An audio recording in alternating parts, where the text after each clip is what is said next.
Mr. Devil here, Kenny Danico, three-time Stanley Cup champion of the New Jersey Devils, and you're listening to the Uncle Pucker's New Jersey Devils podcast. Let's go, Devils! What is up, everybody out there in New Jersey Devil land? We are the Uncle Puckers, Tony, Bobby, Tim, and I'm Chris. We are back to finish our grades for the 2024-25 New Jersey Devils. But before that, what's up, boys? What's up? How much? Just straight from the work train, man, to the real job. So this is fun. I think I've been on like 3 shows in a row. I don't know what's going on.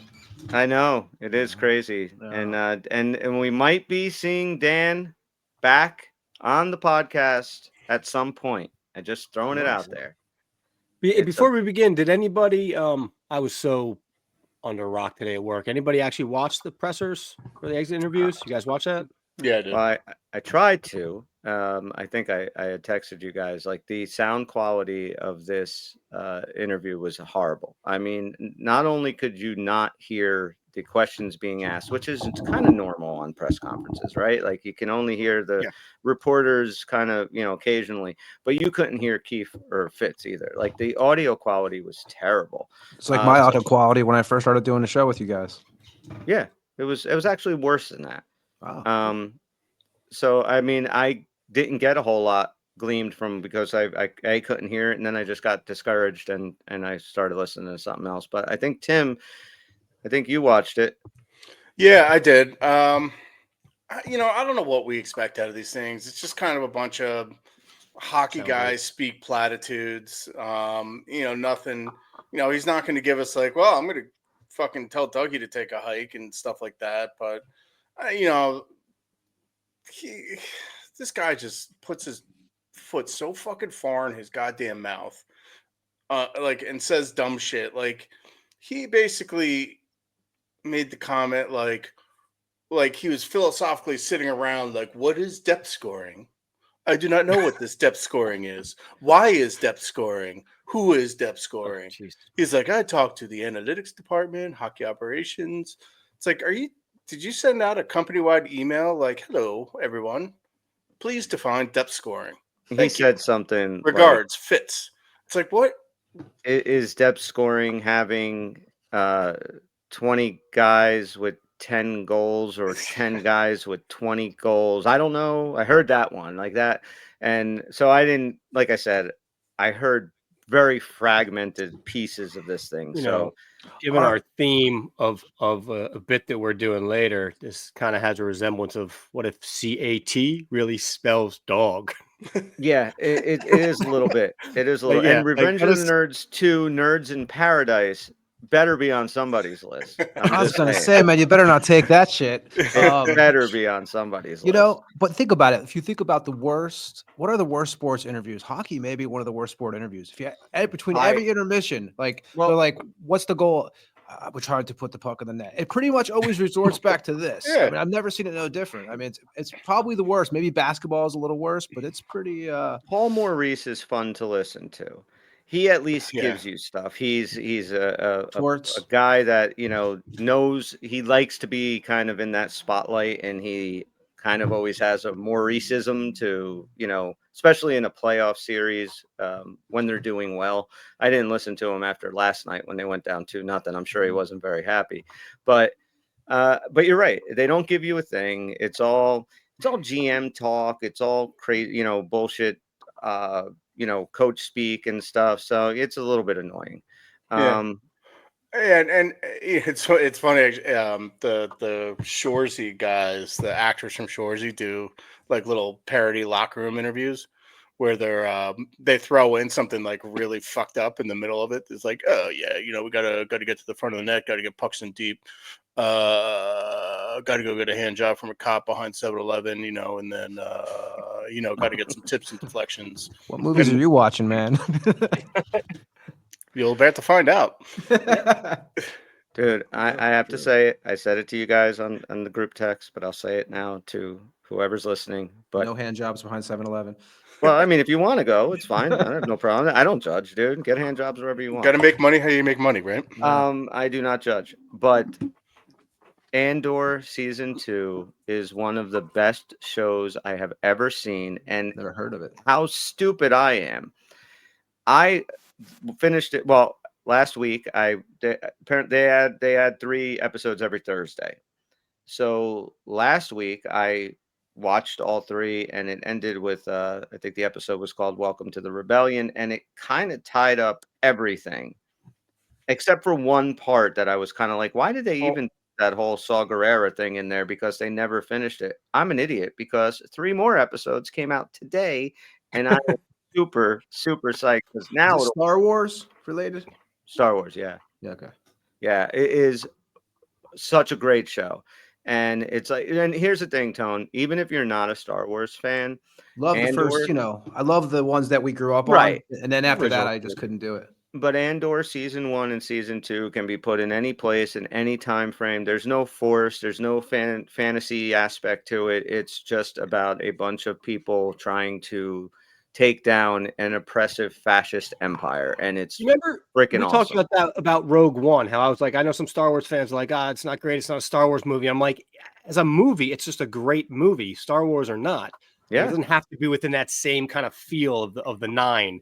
It's just, just an awesome script. It's more like a war movie. I would say that Rogue One is in my top 2 or 3 Star Wars movies. I'm with you on that. Yeah, I'm still watching V on reruns. I mean. Are you watching V? Which one? Yeah, the original. Yeah, the original with Mark Singer. Yeah, Mark Singer, Robert Englund. Robert Englund was in Hot that. Lizard Lady. What was? I think that was. I thought Diana was her name. Yeah, she was so hot when I was a kid, man. I didn't even with the skin off. Hey. See, I like Julie. I liked Julie. She was hot. And it's funny here in Lithuania. They play cops 24/7, but all the old ones. So it's like everyone, we sit back and my wife just watches on the TV, and I'm like, yeah, these were on when I was a kid. We have the certain channel, and that's on 24/7. The Bundys, it's got some of those old school stuff. Do you have actual TV from 2025? Yeah, we have. So we have this thing. I don't know what it's. Tony's like, you guys know the new episode of Seinfeld? It was awesome, dude. I'm still watching Three's Company every day. That's always been my favorite, man. That's my. No, but what I do, Chris, is whenever someone tells me I should see something, I never watch it until years later. Like I'm just watching The Sopranos now. I've been told for like Seinfeld, I didn't watch till like 10 years till it was out of whatever the hell they call it. But yeah, I'm always late to the game. But I have not seen the last Star Wars thing I saw was when they killed Solo, right? And I was pissed off, and I think that was it for me. Force Awakens. I'm a sensitive guy besides everything else. I know you are. That Han Solo death was that's crushing, man. Very emotional for you. That I can't. Yeah, I didn't know that was coming. I heard people got that spoiled for them, but like I was like, what? I had that old Yeller. There's certain things that when you're a kid you don't forget, and when you kill Han Solo. I had a cafe at the time, and we were busy for lunch one day, and a bunch of people from the township and stuff all came in for lunch, and I'm talking to them, and as I'm working, and Force Awakens had just come out. I had seen it like probably twice already, and this one dude, Ed, hadn't seen it, and so he's like, dude, I don't want to hear anything about it. I'm like, yeah, no problem. So, we're talking about other stuff. This other guy walks in, one of Ed's friends, and sits down. And he's like, oh shit, Chris, I forgot to tell you, when he killed Han, like seriously, what were your feelings? And Ed's like, God damn it. And he just throws his sandwich down. Big blow there. So pissed. Oh yeah. That was rough, man. We're adults when we're seeing this, right? When that happens, and it's still like you're like, what's going on here? Well, remember that Simpson episode where they had the flashback episode of Marge and Homer, and they're out on a date, and they come out of Empire Strikes Back, and there's a huge line of people, and Homer's just like, I can't believe that Darth Vader's Luke Skywalker's father, and everybody's throwing shit at him. Yes. Tim, anything to add on the Star Wars conversation before we get to hockey? No, I have Andor in the hopper to watch. So no more spoilers, please. Did you see season 1? Yeah, it's good. What I like about it is, all of Star Wars is kind of this these big sort of grandiose ideas and intergalactic shit and interplanetary. Andor is a very small story with a small group, kind of a very grounded story. That's kind of what I like about it. It's within the Star Wars universe, but it's not like it's not as grand a scale, and that's kind of what that's I like been the about draw with all their spin-offs and their episodes. To be able to take this great universe and just focus in on something with better script writing, frankly, and better acting. And it's been really working. I think some of it gets a little overdone, but for the most part, when they come out, especially the first season of each of these things, they seem to do really well. And you guys are so far advanced of us. At our house, we have What's Happening on after this, and I get done with this. And Different Strokes is coming on after that. Poor Dudley. You watch reruns of Rerun. Yeah. I love all that shit, man. I loved all the animated Star Wars shit too, like Rebels and Clone Wars. I could watch them every single day. I love it. Did you have the figures, Chris? Oh, did I? Absolutely. Do you remember how, for some reason, Han Solo with the vest was a pain in the ass to get? You can always get the Han Solo with the long sleeves back when I was a kid, but the vest one was actually a very difficult one, man. I'll never forget that because it drove me crazy. I had like 5. Sorry, kid. Yeah. Do you remember? Nowadays, you're only allowed to have one. Have one what? One Han Solo. When they had like on the back of the boxes, they had like a few characters that you couldn't buy in the store, and you had to send in the little things. I remember Emperor Palpatine was one. I think there was like a Yoda one that was different, like Dagobah Yoda or something that was different that you can get. Like I remember I used to send that way for all of them. I had the Emperor. I had them all. I had every action set from Empire Strikes Back that I actually would, as a kid, sit in my living room and redo the whole movie, like with all the action figures and I even the cereal boxes, Chris. If you remember, sometimes they had the Star Wars masks on the back. You had that, and I used to love that. I mean, because everything back then, all that stuff was kind of fun, except for those milk cartons with the kids on them. That was pretty depressing while you're eating breakfast. But like everything else, like that, like the fucking they had the cutout Star Wars. I think it was like even Ewok faces. And stuff Chewbacca. Like that, boxes. Yeah, McDonald's had the glasses. It was such a fun time. We had them all. I had a whole family of Ewok stuffed animals until I was 37. Princess Leia doll still tied up in his room. Nice 80s theme. She's handcuffed to the bedpost. Yeah, Tim's over the corner. All right, so let's jump into some hockey before we do our snake draft of the week, which I think is what everybody's really looking forward to. Fuck hockey, right? It's been a long year, man. I also have a W no. Okay, great. So we got a lot to do, and Bobby only has till 6, so we have 51 minutes here. Let's make it count, boys. We ended the last show with the forward groups and our grades. Now we're going to go to the defensive groups and goaltending. So this won't take too long. So Tim, you want to start us with your grade on the defensive group and add anything else you want, please? Yeah, so the defensive group, and this is, upgraded in the offseason, probably one of the things that Fitz actually did a good job with. It was the strength of our group all season, strength of our team all season. We're one of the top teams in goals against. Personnel-wise, kind of fell apart a little bit towards the end there, to say the least. But, I gave the overall group a B+. All right, I wrote for the defensive group, when the boys were healthy, they were one of the best D-cores in the league, A, when healthy. That's where I'm giving them. Yeah, I'm closer to you. I think that as a whole, and even when one part or so had to be filled in, they did it, and they did it admirably, didn't miss much of a beat. What they could have done if they stayed together in the playoffs remains to be seen, but I thought that for the regular season, they were one of the best cores. I'll give them an A-.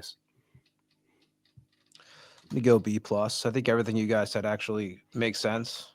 So, and the boys that had to step in for the series against the Canes, I mean, they all worked their asses off, man. Every one of them. This loss in the playoffs was definitely not for a lack of effort. It was just for a lack of talent. And that kind of gets me to the first guy. One of the only reason I gave them a B+ as opposed to something in the A's because of the lack of offense from the whole group. That's a good point. They were in bottom 5 for goals for a group, and you take Seamus Casey out of that, they're bottom 3. One of the biggest culprits there was Dougie. I gave him a C-, He's clearly still affected by his torn titty. His shooting was off all season. He almost hit a career low in his shooting percentage. And this is season 3 of 4 with a pretty lengthy, devastating spot on the IR.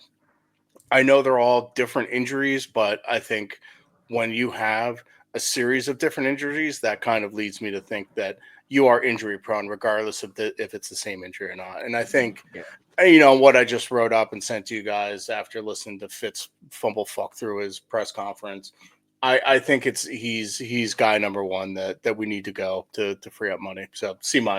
Yeah. And it's really unfortunate because that's a premier player for us. It's not like anybody on the team with that kind of injury history. When you're putting that kind of trust into a player and that kind of money with that kind of role, it really becomes apparent when he's sitting out 3 out of 4 seasons. Well, I mean, I'm right with you, Tim. I wrote 4 seasons, a possible 328 regular season games, and Dougie has played 228, more than a full season, lost to injury. And then I wrote, with the emergence of Luke Hughes, it's obvious to me that Hamilton gets paid too much and is too often injured to remain in New Jersey. Hey, Fitz, trade him while he still has some value. C-. All right. Yeah, I'm just going to give him a C because I think that a lot of it does have to do, with his injury, which isn't necessarily a character fault or a skill fault, but it just kind of builds into the whole package. And right now, his package isn't working for me there, Timmy. So just to see. No. Jesus Christ, what are you looking at me for? Well, you kind of love the guy. You do have a thing for Dougie. Have you seen his package? Seen his abs. What the fuck is going on? Just imagine what's below it. Dougie's fucking ripped. What's your grade on Dougie? I'm going to say C. C. And Tone? Well, my attraction is not the same as the rest of you for him, so I'm going to say a C+. Injured a lot. I think I've been saying for the last 2 seasons actually that I wasn't a fan really. So not of him personally, but just of his play. I'm going to go C+. Personally, I'm sure he's a great guy. Yeah. C+. He's our social media admin. Who do we have? Siegs next? No, I'm going to go Pesci next. All right. One of our new guys that we brought in. This guy was just a fucking warrior, man. I think he really just elevated our decor as a whole. And I know I saw some of the chart boys floating around stuff where some of his analytics may not be effective, but I think Pesci's kind of prime example number 1 of a lot of the shit he doesn't show up in analytics. His stick work, his body positioning, how he kills plays in the neutral zone, how he uses his positioning to kind of force plays to go a different way. Throwing his fucking life on the line every time, just jumping in front of pucks. He introduced himself to us pretty well in that 5-minute PK against Nashville at the beginning of the year, where he had like 4 blocks in the span of like 30 seconds. And he was unbelievable in the playoffs. So A- for Pesci. Would have loved to see. He had a couple of rough moments, but overall, I think he was as advertised.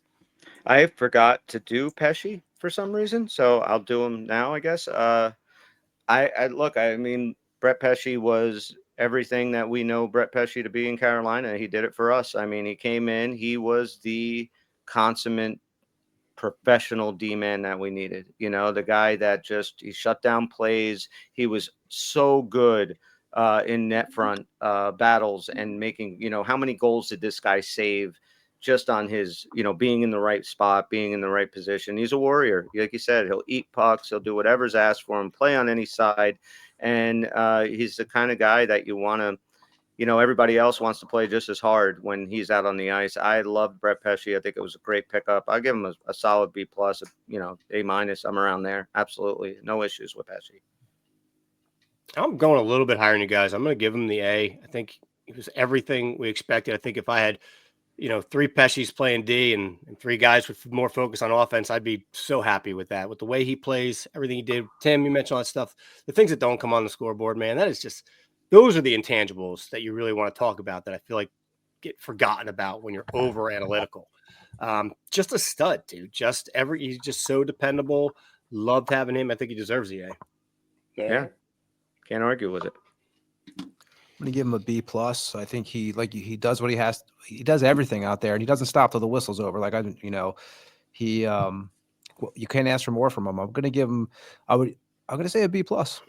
Right. Yeah. All right. All right, then Siegs.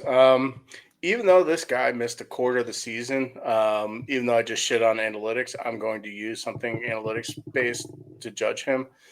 His cumulative game score, I believe he was still the cumulative highest rated defensive defenseman in the league, even though he missed about a quarter of the season. He had almost lapped the field before he went down. Wow. This guy was just an absolute rock back there, reemerged. Like, we were concerned last season that keeping him around might be a problem, but he reemerged. He seems to have found also a nasty streak, which I don't think we ever really saw before. He was kind of front and center in a lot of scrums. He's just laying people out, just plastering people against the boards. He does have a little bit of an injury history, but I think this guy is just an absolute rock, and getting him back fully healthy and pretty heroic return to come back in the playoffs when we didn't think we'd see him again. So I gave him an A-. For Siegs, I wrote, this is the injury that disrupted the blue line the most. When healthy, Siegs showed that he's one of the best defensive defensemen in the NHL. I can't take anything away from him. He was a rock back there this year. And this is the problem with setting the curve to an A with a player preceding it, because now the only way to do justice to what Siegenthaler did is for me to go slightly higher, which would mean he's probably going to be my first A+ ever, just by means of doing it, because if he continued the way he was going, those numbers would have been outstanding. I don't think he's an A+ player all of next year, but I guess in comparison to what I just said, he's got to be my A+. All right. There you go. I'll take it. I'm going to give him an A also. I think if you could think about when it goes back to, he started becoming a good player for the Devils back in those playoffs against the Rangers. And it carried on. And I think this year he corrected a lot of shit that was wrong with his play last year. I felt like, right. Yeah. So, I mean, he kind of like learned from this prior season. And I think that, of course the injury was a big blow for us, man, and I'm going to give him an A. Yeah, the only reason I went below an A is because of the injury. Like, if he was healthy the full season, I probably would have gone A. I thought the same thing for a second, but I was thinking back, like I said, to actually even last year, I was like, yeah, I've seen this guy improve every time we've had him, every season we've had him on the team, and improvement in his play. So, and then next, I have Luke. Luke is one of my favorite players. You can see the jersey hanging back there. It's incredible progress from this kid. Like, just, he cleaned up so much defensively so quickly. And to refer back to Pesce, I think a lot of that was his pairing with Pesce. I think he learned a lot from him in terms of body positioning, stick work, but just the evolution of his defensive game, and then the reemergence of his offensive game. And he's one of the reasons why I think Dougie is I don't want to say expendable, but tradable. It's unbelievable how, like, the sky's the limit for this kid. I can't wait to see what he becomes. A-. I love that you said you can't wait to what he becomes, because my write-up was, kid's going to be a superstar. His sophomore year did not disappoint. He took a huge step forward this year. Was the injury that disappointed me personally the most. The defense is going to run through this guy for many years ahead, and I, for one, cannot wait to see how great he can be. This kid, like, I don't know if I've ever seen anybody walk the line like him. I made the one comment maybe a couple months back that the NHL could be notorious for making rules to take away people's skills. And I thought, to make it fair to the rest of the team, they need to make a wider blue line so other defensemen can walk the line like him. I think he's incredible. And he's only just begun, which is scary, because I'm going to give him an A, and he has deficiencies. So I'm going to get an A++ 1 year. Maybe next year. Maybe. Plus. I'm gonna give him a B+, and only because the window is so big with this kid. Like, what he's going to become. His ceiling, yeah. So you I'm going to say some room. Yeah, I'm going to say a B+. All right. All right. Next guy, I'm going to go with Dylan. I have complicated feelings about Dylan. I think he's a good veteran, great locker room guy. I love the kind of physicality that he brings. I think he makes McDermott expendable because he actually is a guy that will drag you into a fight and be the fighter that we need. He sucks with the puck and is not very good defensively, even though he's physical. I think he handles it a bit like a hand grenade, and he got exposed a little bit when Siegs went down and his role got elevated. So I think, honestly, I would rather have Dumoulin long-term than Dylan. I know we have Dylan under contract, and Fitz basically indicated today that that crazier things have happened regarding signing Dumoulin. He basically indicated that Dumoulin's going to walk to free agency and got himself a new deal somewhere else. But for Dylan, I'm giving him a flat C. That may be a little harsh, but that's how I feel. Yeah, I don't feel. I mean, I get what you're saying, but I'm a little bit more. I like him a little bit more. I wrote, we often wondered last year who was going to emerge as the leader of the Devils' blue line. In walks Brendan Dillon. He's the veteran that the team needed. His play can get a little wonky from time to time, but the physicality and leadership he brings is something that every cup contender needs. I give him a B-. I'm not overwhelmed by anything he did, but I certainly like the game that he brings. I think slotted in the right spot would be good for him. Definitely no more than a third pairing defenseman. I'm kind of teetering between the B- and the C+, but my gut's just saying C+, so I'll go there. Okay. I'm gonna go B. I like him. It's definitely, some stuff that could be improved, but I gotta say I like his personality. I always think we need guys like this on this team. He's not afraid to stick up for his teammates, so I'm gonna give him a B. I like it. Next, we have Kovacevic, so rounding out the original top six, which was a surprise because he was probably the biggest surprise this season.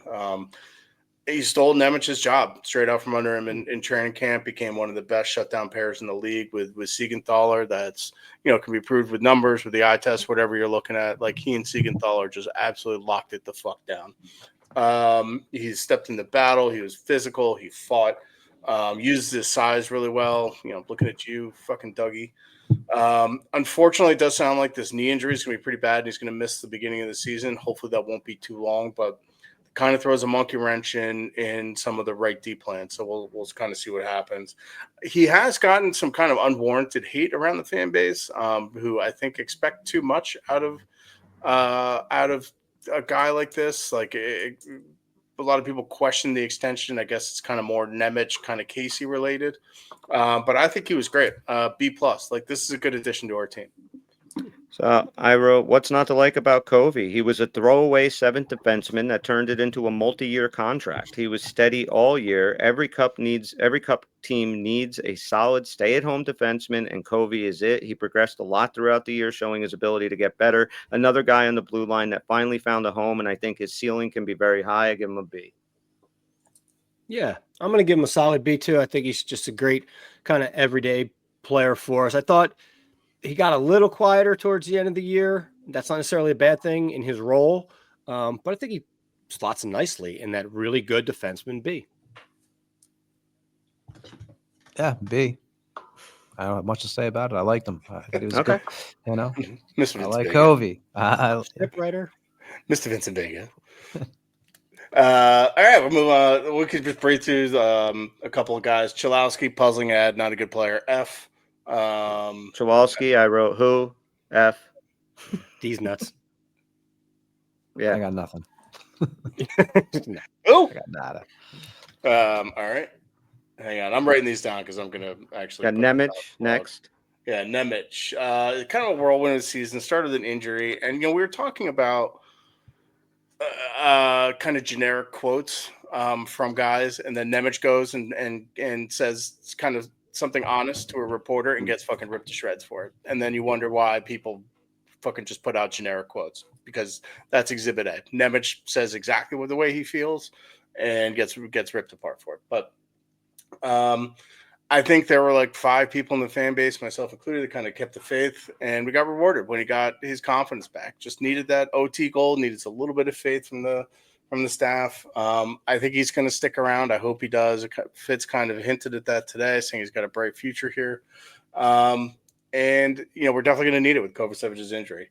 I do see a world where he might be a part of a trade to get kind of some scoring help up front. I'd hate to see that happen, but I think he's a long-term solution in New Jersey. But this is an overall season grade. He was terrible for a couple months, up and down. AHL most of the season, I gave him a C. Yeah, I wrote, it was an up and down year for the second-year defenseman. He was sent down to Utica and was vocal about his disappointment. He got the call up and looked like a deer in headlights. Then it clicked, and he was fantastic in the playoffs. I don't know if he will be on the Devils after the summer, but whoever lands him is getting someone that has the potential to be a number 1 defenseman. I gave him a C+. Yeah, see, I can't really grade this one. I don't understand, so much AHL time, a little bit of time in the NHL. Playoffs was a whole different animal. I'm going to go with an incomplete because I really don't know. That's fair. I don't think that's enough information for me to give him a grade. I think that he's a future great defenseman and should be part of the Devils long term. But judging on this year, it's incomplete for me. Okay. I know I'm going to go incomplete too, but I will say that I think that the fan base was kind of hard on him this year, and I think now, I think he has a lot of potential, and I think that obviously you can't really go by. It's awesome to see him score that goal, but you can't really go by that as what he's going to wind up being. But I think he's going to get moved actually.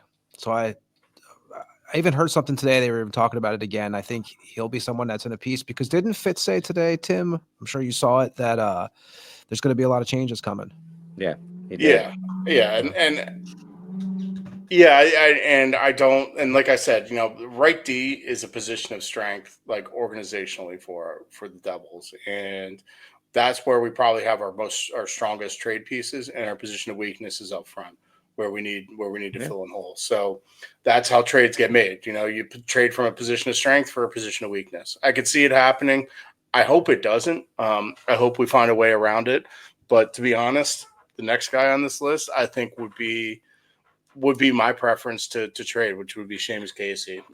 Even though his great story, he was electric offensively, stepped right into our hearts in Prague with that little pullback, top corner, short side snipe.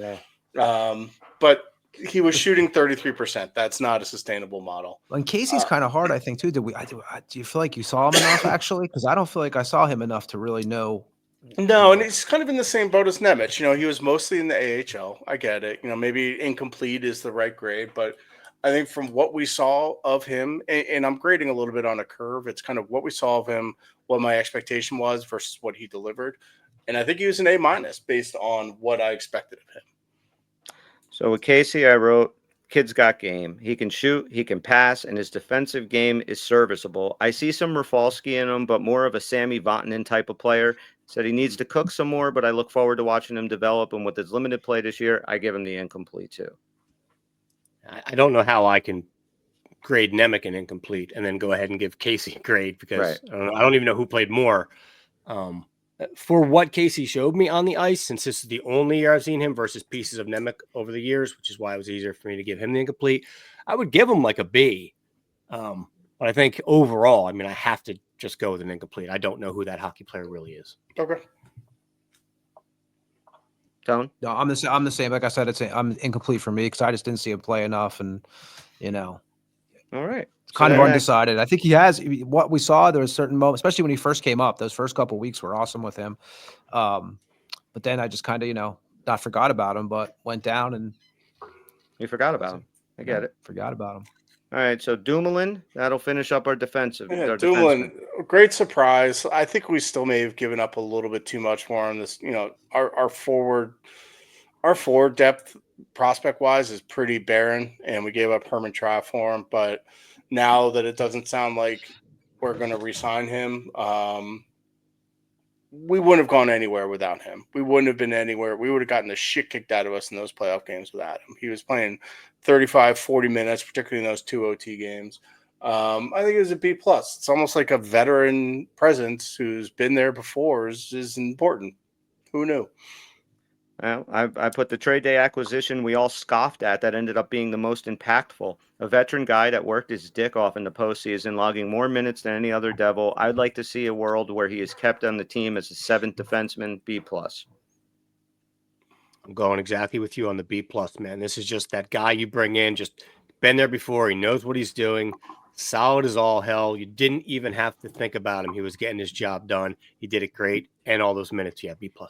He also had one of our best overtime winning goals too. Yeah, that's right. Season that kind of kept us afloat. That was, I think the team that we were playing. I forget who it was against. The Islanders. Was it the Islanders? No, Boston. Yeah. Did they come back on us and then we won in overtime? Yeah, I think so.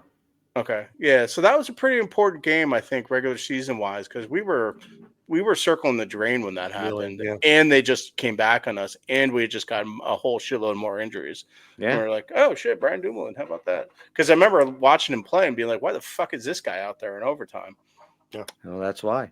All right, Dumoulin, Tone. I'm gonna go B.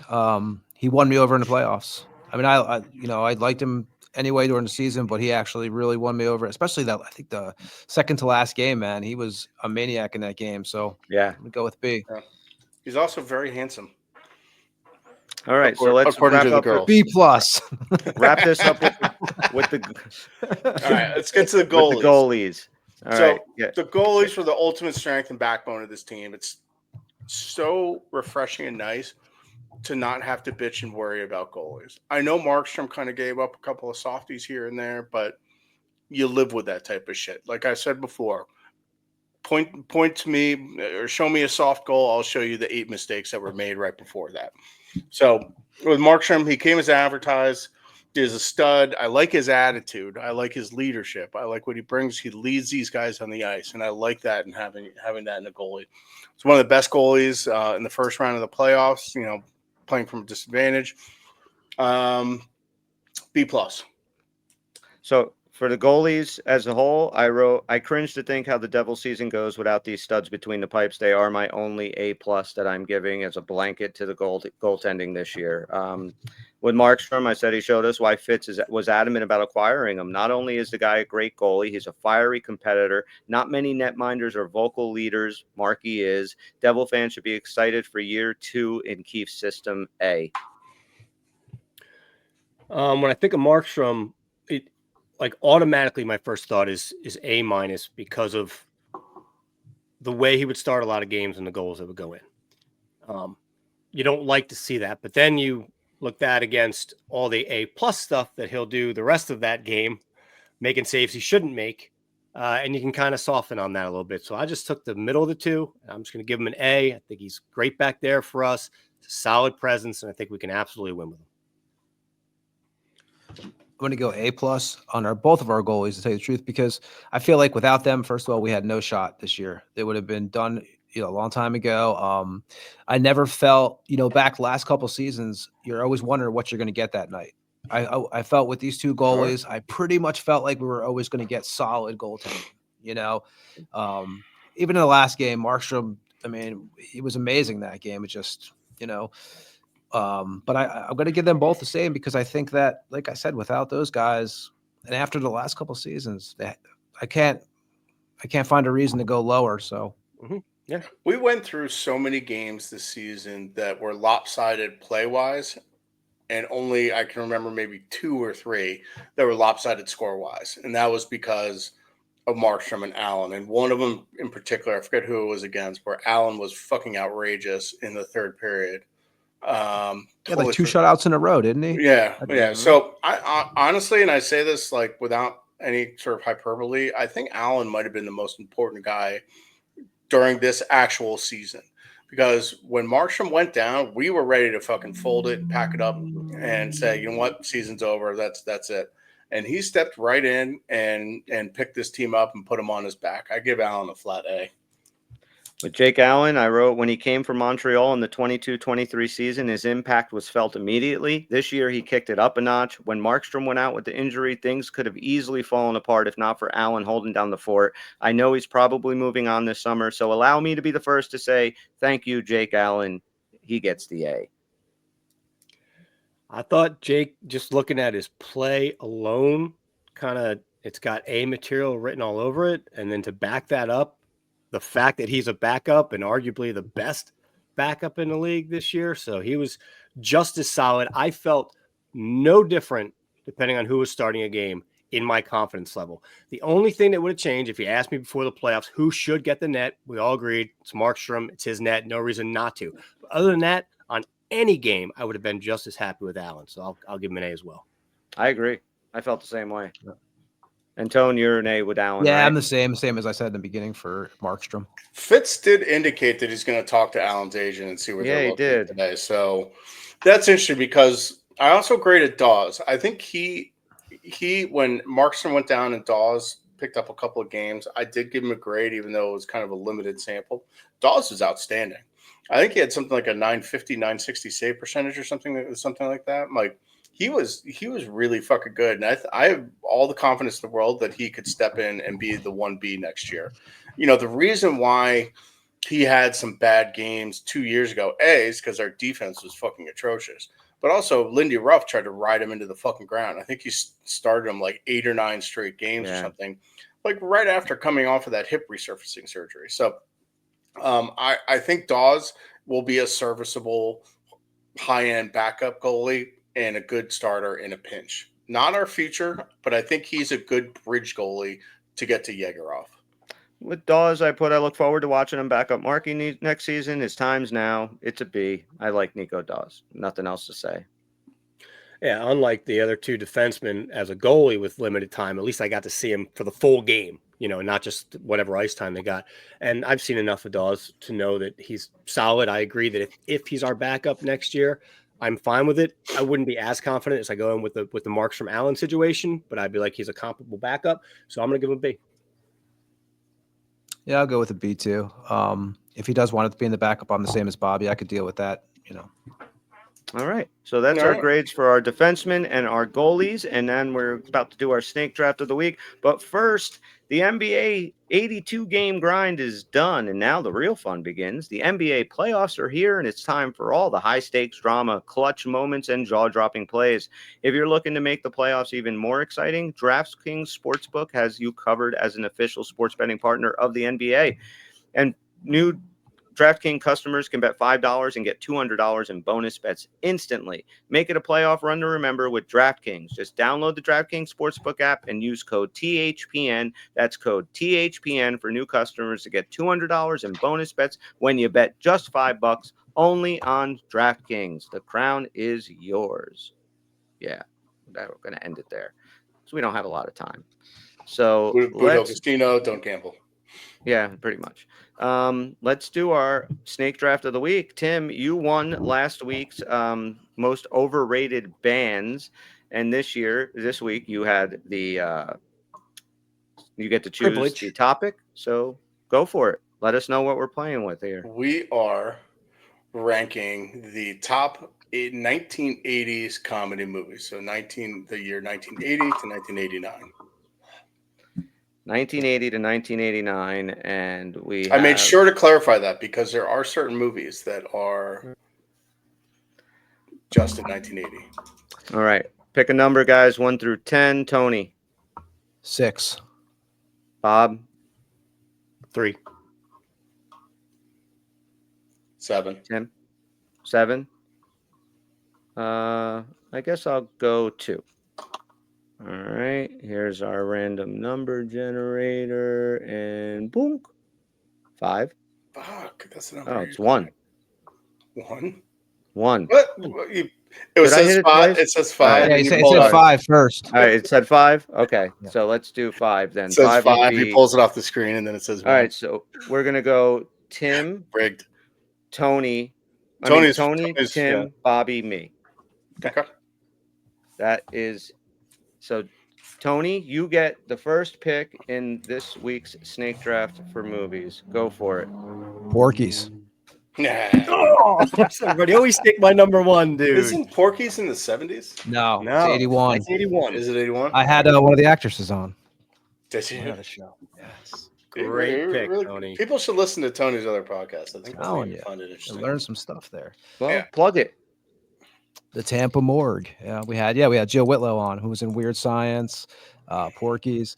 We had Alan Howarth on, who did the music for Halloween, Escape from New York, Gremlins, a bunch of. She did like every Star Trek. We had a bunch of bands on her too, a bunch of metal bands, a bunch of extreme metal bands. All right. So then, Tim, your first round pick.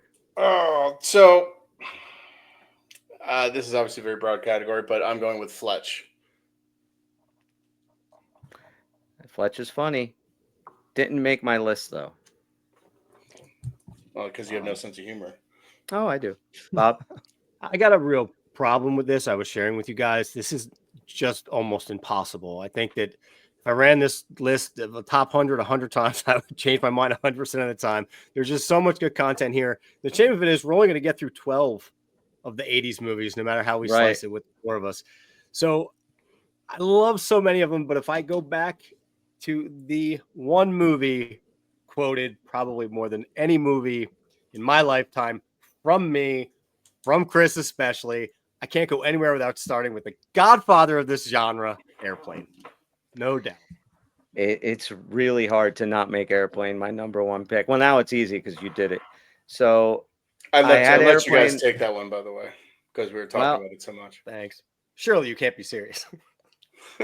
Don't call me Shirley. He is serious. Yeah. All right. For my first pick, I'm going with a movie that I saw actually in the movie theater, which now when I think about it, I was about 8 years old, and why anyone would take an 8-year-old to go see this is beyond me, but it was 1983. I absolutely love this movie. It is hysterical, start to finish. Dan Aykroyd and Eddie Murphy are phenomenal. It's Trading Places. It is just one of my all-time favorites. Number one, Trading Places. Great movie. That's a good and movie. I get this first pick of the second round. This is where it kind of gets, because I had Airplane, I had Trading Places. There's a bunch of other movies in there, but I'm going to go with a movie that kind of started like that mockumentary kind of thing. It's just funny as hell from start to finish. It's Spinal Tap. That's my second round pick. Nice. Bob. So this movie's just one of the ultimate cult classic. You don't remember the first time you saw it. You just know that you've seen it a lot. And I'm real sorry your mom blew up, Ricky. Guess you shouldn't have any spicy foods for a while. And that's better off dead. My number one movie on my list. Fuck. Wait, that was your number one movie on your list? Well, it's written in the first spot. It wasn't my first choice, but it was like I went through a whole bunch of them, and the first one that came to my head was Better Off Dead. I had to go back and look at the years on all these. One of my best friends is Lane, and every time I see him, I like Lane Meyer. You do your Howard Cosell voice. Yeah. There he is, Lane Meyer, the once great champion. He's skiing on one ski. Lane, I've been going to this high school for 5 years. I'm no dummy. Dude, that's just a freaking great movie. And One Crazy Summer, which isn't on my list, is just as funny. I mean, we can go 4 or 5 rounds if you want. Is that Savage Stevens did those, I think? Summer School was great too. That's a good one. All right, Timmy, your second round selection. I didn't get a second round though. We did. Oh, what? We're going back to you. Oh, I see how this works. Okay, you get the next 2 picks after 10. Oh, okay, sweet. Trading Places and Better Off Dead were going to be my next 2, to be honest. All right, so this may or may not be off the grid a little bit, but this movie I've watched thousands of times. One of the best Coen Brothers movies of all time, and probably it's one of those movies that it's designed to be funny, but it's a serious topic. It's Raising Arizona. Okay. Good one. That is a good movie. It is so, like, just some of the situations. It's perfect Nicolas Cage comedy, and and you could put John Goodman in anything, and that guy is just he's probably underrated in terms of one of the best actors of all time. And Holly Hunter's just really adorable, isn't she? Yeah, I'm with you on that. I like that pick. It wasn't on my list. It was a forgotten movie, but that's an extremely good pick. I got it about 16 down. I knew we wouldn't get to it, but you never know with these lists. I might have to change. Are we doing 4 each, or are we doing 3? We're doing 3 officially. Maybe we can all do it after. How about 4 for this one? We could do 4. We could do 4 for this one. All right, we'll do 4. Okay, so I'll have the next 2 though, right? That's good, because here's my list. Yeah. So I'm gonna go The Toy, of course. The Toy, the most racist movie ever made. I picked Blazing Saddles, but it was in the 70s. Yeah, that's a great Blazing Saddles. So you're picking a movie where I love The Toy. A rich millionaire allows his rich, entitled asshole son to pick any toy that he wants, where he picks the black guy who works at the toy store and brings him home as Richard his Pryor property. is fucking king. Love Pryor, man. Love it. Don't you ass. It's It's a great movie. Richard Pryor on that. Oh, he's so fucking funny, man. It's a freaking great movie. Yeah, I absolutely love. I mean, 70s takeaway. So it's like Look at The Jerk. I was totally gonna pick The Jerk. I'm like, God, it's 79, man. That's a great movie. Grew up a poor black boy. Dude. My number one was probably gonna be Animal House, and that shit was the 70s too. I'm like, there you go. All right, Tony, your third pick. I don't know if anybody would pick this, but I don't know why I love this movie still. Johnny Dangerously, you fucking cocksucker. I forgot about that one. That's great. Cocksucker. You shouldn't hang me on a sucker. Take down that wall, take down that wall, take down that fucking wall. No matter how many times you see that movie, it is good. Yeah. You could be sitting there after the 20th time and just be like, so good. It's a great movie. The video that he makes his brother watch, the testicle, the elephantitis in the nuts, right, or whatever the hell. Yeah. The mother is the mother and the woman that I guess the old lady, then she that lives next door or whatever. Those two together, they have that one scene, and oh my god, that movie's just Michael Keaton at his absolute best. Yeah, that's so good.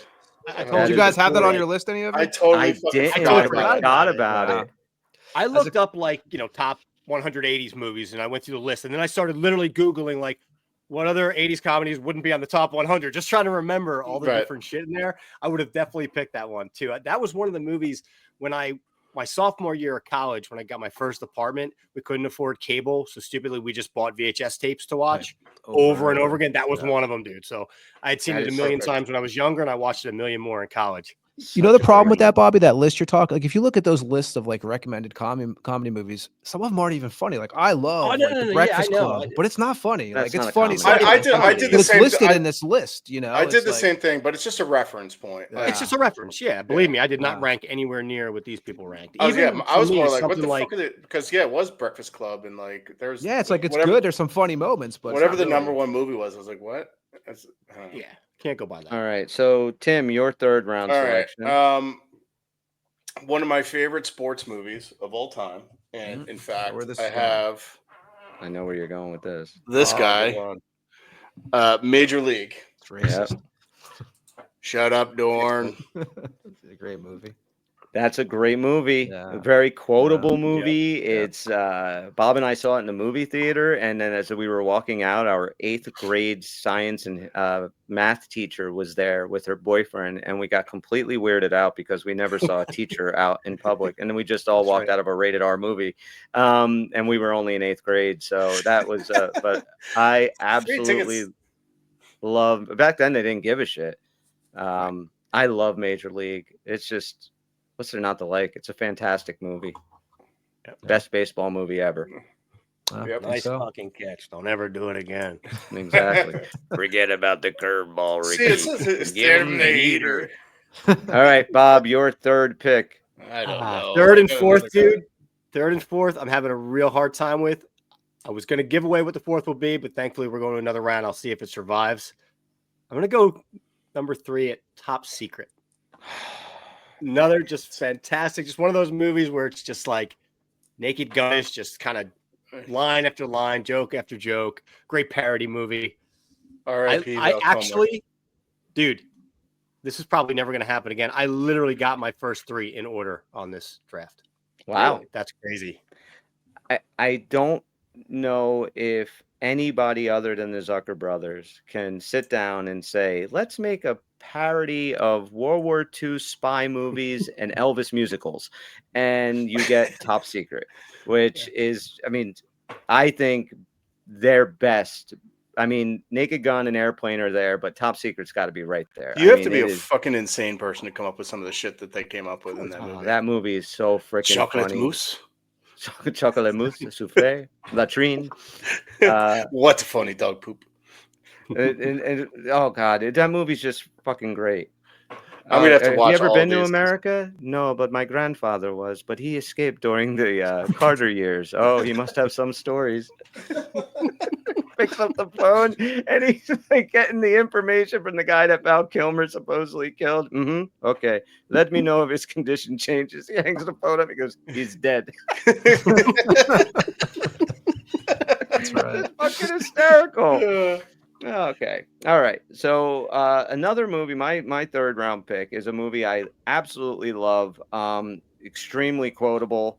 Rodney Dangerfield at his best. It's got to be Back to School. Wasn't Easy Money out in the 80s too, right? I think Easy Money came out in the 80s. Sure. But I'm going back to school. I saw it in the movie theater and loved it then. I love it now. It's not a bad. I mean, there's not a bad scene in it. Everything that Rodney Dangerfield does in that movie is fucking hysterical. All right, so my final pick. This is tough. I mean, I got to go with Naked Gun. I just have to. I mean, we talk about it a million times. Right? Yeah. Like, how do you not? But it's almost like too predictable in a way. I have one other movie on here that I could have maybe put with this. I'll see if one of you guys takes it. But yeah, Naked Gun's my round 4. So then we go to Bob. Your final pick. I have so many. I hate that I can't do them all here. This one is probably a little bit off the mark from a traditional movie standpoint. But when I think back of my youth and just cackling and just absolutely thinking it's the funniest shit ever and doing it in your living room, Amazon Women on the Moon. Oh my God. Hysterical, dude. I saw the VHS tape in my basement. I can't play it, but I own it. Dude, that movie, I don't even know who did that, but that movie, Tony, you ever say it? That movie is absolutely friggin' fantastic. I forgot about that movie. I haven't thought of that movie at all.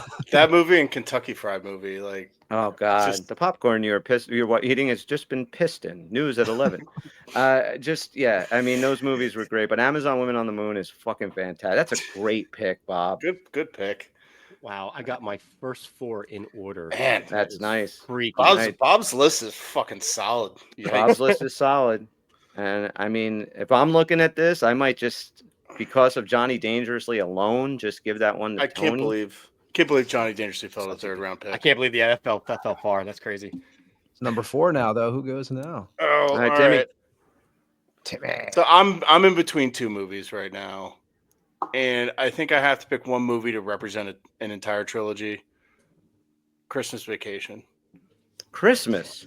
Yes. Because I had Vacation. I think Christmas Vacation is Christmas Vacation came out in the 80s? Yeah. I like European. 88 or something. Yeah, it was. Yeah, it did. Surprising, but yeah, it did. I think European Vacation was in the 90s, I think. No, European Vacation was first. Oh, yeah. The second one. So European's the second. So Oh. Anthony Michael Hall was the first Rusty, right? Yeah, he was the first. Vegas Rusty. was the 90s. Yeah, sorry. Vegas was the 90s. Lively Christmas was the Vacation was great, but to me, the original is still the best one. That's on my list. Yeah, it's a few down. That was the one that I was going back and forth between that and Naked Gun. So I'm picking 3 movies for my 4th pick. I cheated. Sorry. Yeah, you kind of. No, dude. When we were going into this, I was taking sequels out of the equation because then it would have been like Airplane, movie, Airplane 2. I'm like, I can't do that. And it just, fair enough. Tony, the whole scene with Randy Quaid in the trailer, just shitter's full, and the dog just slobbering over everything, and the fucking tree that catches fire, and it's an extremely underrated Christmas movie. I think when people talk about Christmas movies, they need to have Christmas Vacation on their list. I think that's the best. The neighbors being Julia Louis-Dreyfus was like, yeah, why is the floor all wet, Todd? I don't know, Margot. What's a better Christmas movie than that? Like Christmas Story is cool, but it's bred in, like we've seen it a million times, right? But I think Christmas Story might be the best one. Vacation. Yeah, Christmas Vacation may be the best one.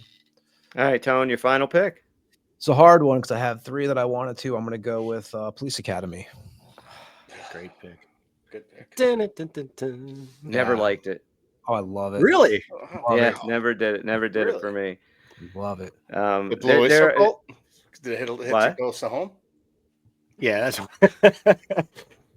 There are a few that I'm surprised did not make the list. Ghostbusters didn't make the list. That's literally one of my favorite movies. Revenge of the Nerds didn't make the list. I have Three Amigos, Spies Like Us, Good Morning Vietnam, Caddyshack, Stripes, all on my list. We could have gone on for The Burbs, the Money Pit, actually was 2 I was thinking of because I think Baseballs.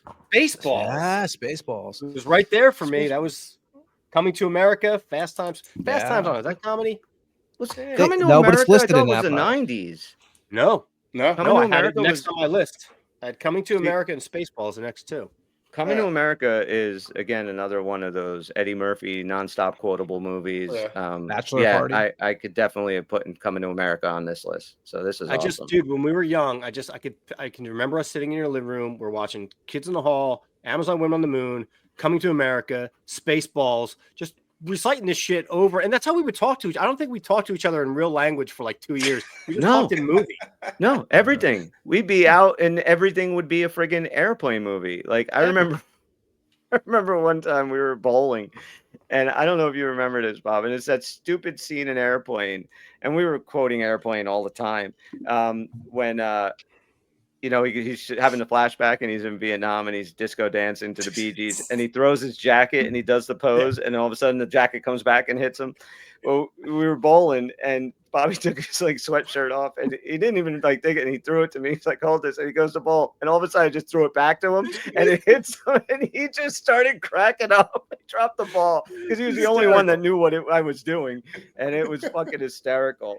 But yeah, we would talk in Airplane and Naked Gun. There was no actual language. I still talk like that with my brother. It's like that's all we do is talking. I actually ran some of these by him. Like, what do you think?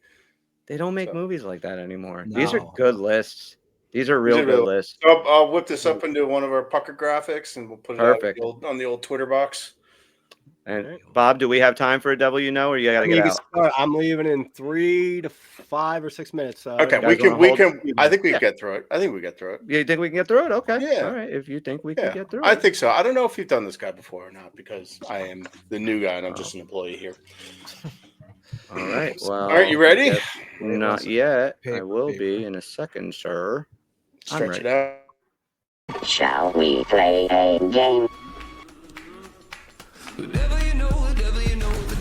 Buckle up, boys and girls. It is time for the Devil You Know on the Uncle Pucker New Jersey Devil Podcast.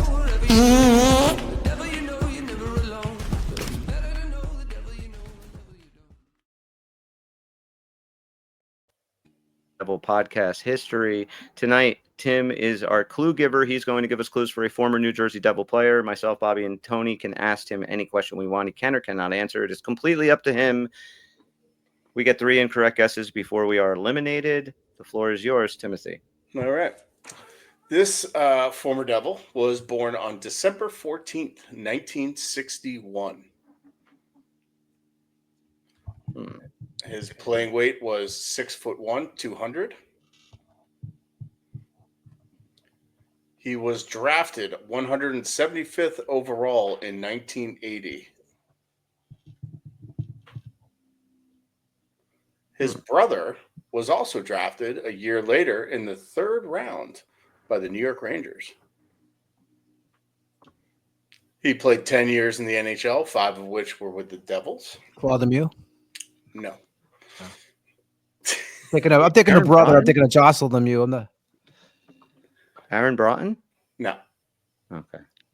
Oh yeah. He had over his career. What year was he drafted, Tim? 1980 in the 12th round. Or sorry, in the 9th round, I believe that was. 175th overall. 175th overall. Did not say by who. He was a good offensive producer. He had 219 total goals, 369 assists, and 588 total points over those 10 years. And in his best season, he had 38 goals and 91 points. That was his best season? That was his best season. And he was drafted by the Devils? He did not say who he was drafted by. Was he drafted by the Devils? He was not drafted by the Devils. Okay. He was not drafted by the Devils. He's finished in the top 20 for Selke voting 3 times. I feel like we should know this already. This Swede's real name is Olaf. All right, now we'll. What number was he drafted at? He was drafted 175th overall. Jesus. A Swede? He was a Swede. He was the first trade of consequence that Lou Lamoriello made in the September of 1987, acquiring him for Kirk McLean and Greg Adams from Vancouver. Predates me. He wore an absurd, squared-off Jofa helmet that looks fucking ridiculous. He is probably most famous for having 3 goals and 8 points in Game 3 of the Stanley Cup Final or Stanley Cup playoffs against Washington. In 1988. Oh my God! He tied a league record with Mario Lemieux, surpassing Wayne Gretzky. Fun fact, later on in that playoff round, which I reminded you was an important date because I believe today is the anniversary that Jim Schoenfeld told Koharski to go eat another donut, you fat Eat a fuck. donut, yeah. I know this, but I can't freaking think of it. Tony, come on, man. This is No, all you. Yeah, This is back all in your Tony's out day. here, man. Unfortunately, he left the Wait, NHL in 1980. He's drafted, right? What number? 175. 175th overall. His brother was also drafted by the Rangers, played in the NHL. 10 years, 5 of those were the Devils. So he was traded from Vancouver to New Jersey in September of 87 for Kirk McLean and Greg Adams. He's Swedish. He wore a Patrick ridiculous. Lindstrom? That's correct. Nice, There you Tone. go. Man, that took too long, though. Nick Lindstrom. Damn. No, good job. That was nice. That's a good one. That's a good callback on that, Tim. And of course, Tony got it because Yeah, that's I just what he wrote does. down names. Like the brother thing threw me off for a while because I wasn't even thinking there. Well, that was yeah, a good because I one. didn't want to say where he was born at first. I wanted to just give you the date so you contextualize what era he was in. Sweden So- kind of helped you at the end. Tony, you are responsible for Devil You Know next week. Okay. We are going to wrap this bad boy up. We will be back sometime in the next couple of days, and we will have some more fun and some cool stuff to do. If you're listening to us, a like, a download, a subscription, positive comment, watching us, hit the subscribe, alert bells, all that other stuff. It really does help the little podcast that could. For Pucker Tony, Pucker Bob, and Pucker Tim, I'm Pucker Chris, and we'll pucker you later. Peace. Fuck off. Except for you, Valakate, you fucking loser. Puck off. I like that. My new one. Nice, I like it. And we're out.